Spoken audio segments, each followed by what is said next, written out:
My name is Patrick Ferreter. As Colleen mentioned, I'm a sergeant, patrol sergeant at the Cumberland County Sheriff's Office. As you'll learn by speaking with both of us, the Sheriff's Office is kind of broken into two major divisions. The one would be the Corrections Department, and then the other would be the Patrol Division. So I'm going to speak about the Rural Patrol Division. We are a law enforcement agency that patrols the 800 square miles of the non-policed towns in Cumberland County, to include contracts in Harpswell, in Standish, in Harrison, as well as 3 school resource officer contracts, and a tremendous amount of other specialties, for lack of a better term. So we have about a 60-man department, men and women, a 60-person department, to include 12 detectives and about 50 patrol staff. We are, unlike some of you who may have done some background, may be familiar with law enforcement, might know that certain agencies that do rural patrol, state police, and certain other sheriff's offices don't have 24-hour coverage. We have 24-hour coverage, so that's one of the reasons for having such a large patrol division. We're 7 days a week, 365 days, 24 hours every day. So I currently oversee our evening shift, which is 5 in the afternoon until 3 in the morning. And I'm involved in I'm the supervisor of our field training program. So if you were to apply and be a successful candidate, you would get to know me really well. We do a variety of things. Again, our main job on patrol is enforcing criminal and motor vehicle law in the rural parts of Cumberland County, which is not extremely rural by comparison to the rest of Maine. We utilize, obviously, the Cumberland County Jail out of Portland, but our office is in Portland, but the majority of our work takes us to the western and northern parts of the county. Again, those towns that do not have their own police departments.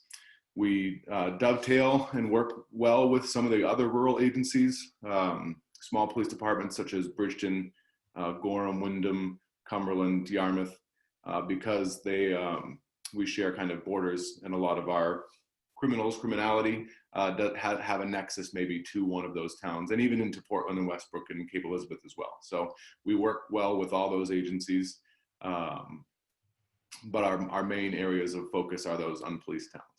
So I'm happy to field any questions about what we do. I think most people who are here probably would have an idea of what they would expect from a rural law enforcement agency, or maybe they don't. I'm happy to answer questions about that. On a more broad topic, so the things that might also make us stand out, if you work for the patrol side, the Patrol Services Division, we have take-home cars. Starting pay is about $24 an hour, I think, right now, and $25 after your first year. We have incredible healthcare, which I'm able to and happy to speak to. We have dental.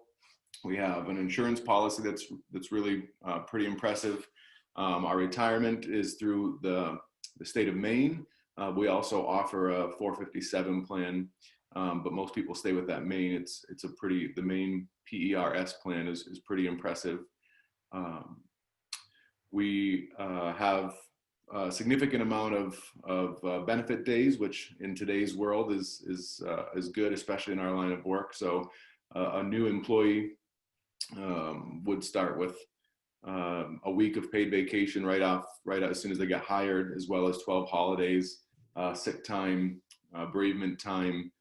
So it's not like in a lot of other government jobs where you start kind of behind the 8 ball and have to accrue time. We work to make it so that we are more attractive to people who are coming out of college or just starting their young life and doing things like getting married or moving or all the things that might require somebody to need that extra benefit time away. So we try to work with our new hires in that regard. Again, I think a lot of this stuff you'll hear is probably similar to Bill, but I'll turn it over to Bill, who's going to represent the corrections side of the house. And I'll be staying on to answer any questions that pertain to the patrol side when Bill's finished. All right, thanks, Pat. So my name is Bill Proud. I'm the corrections officer here at the Cumberland County Jail. I've been here for approximately 18 years. I work in our compliance division. Each side of the house has their own variations of compliance teams. The patrol side has CLIA, and on the jail side, it's called ACA.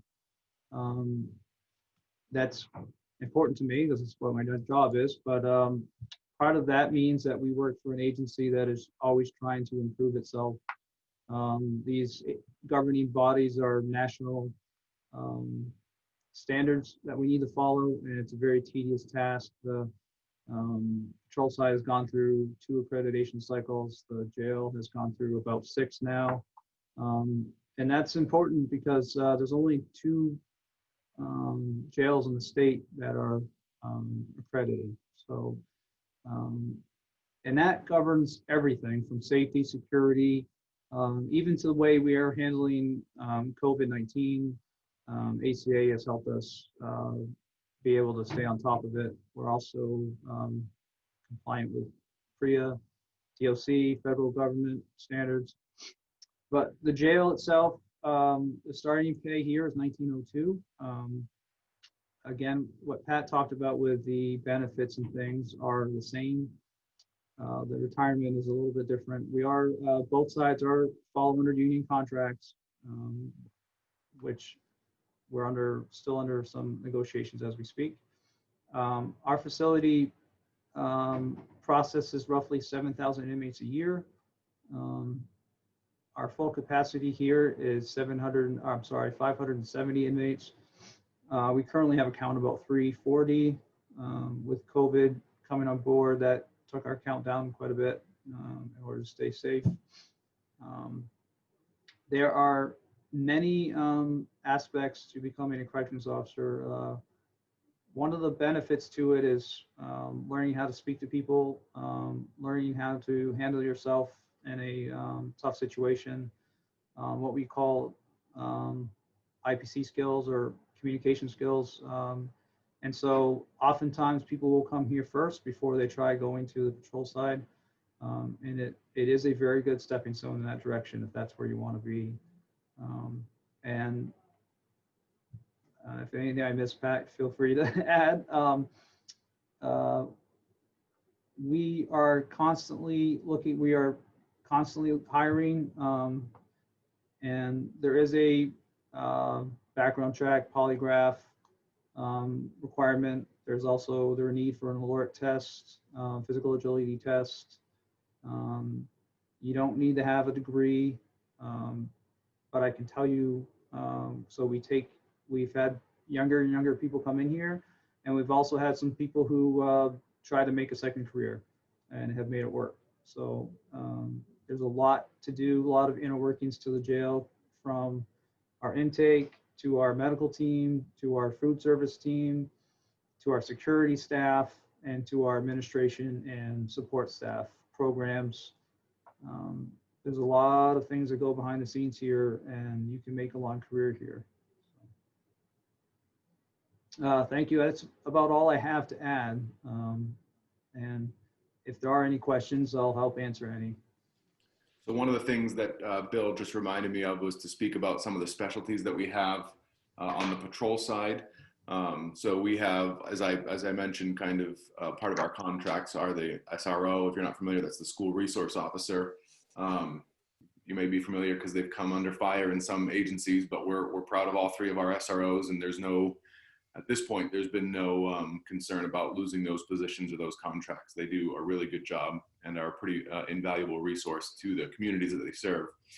We also have a criminal investigation division, CID. That's what some people would call our detective bureau. That's a 12-person department. We have 1 deputy or detective who's assigned to the main drug enforcement agency. We have a dive team. We have an honor guard team. We have our emergency services unit, which is our tactical team. And we partake in other types of teams that aren't as formalized, but we have like an OUI enforcement. It's called a RIDE team that works countywide with other agencies targeted for drug and alcohol OUI enforcement. So there's a variety of other places where a person can use maybe their skills or their interests, or a lot of people come to us, not late, but in their 30s, late 20s, and they have done something else other than law enforcement since they're either leaving high school or leaving college. And so there are places where they might be able to use some of their skills that they've gleaned over that 8, 9, 10-year period that makes them feel like they're getting some benefit from whether it be their college education or their practical life skills. So there's a lot of places to really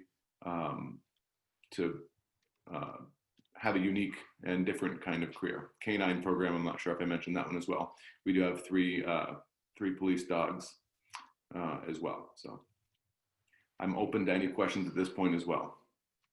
Thank you, Patrick and Bill, again. Have a great afternoon. Thanks. And hope you get lots of applicants from this. Thank you. Next, you're welcome.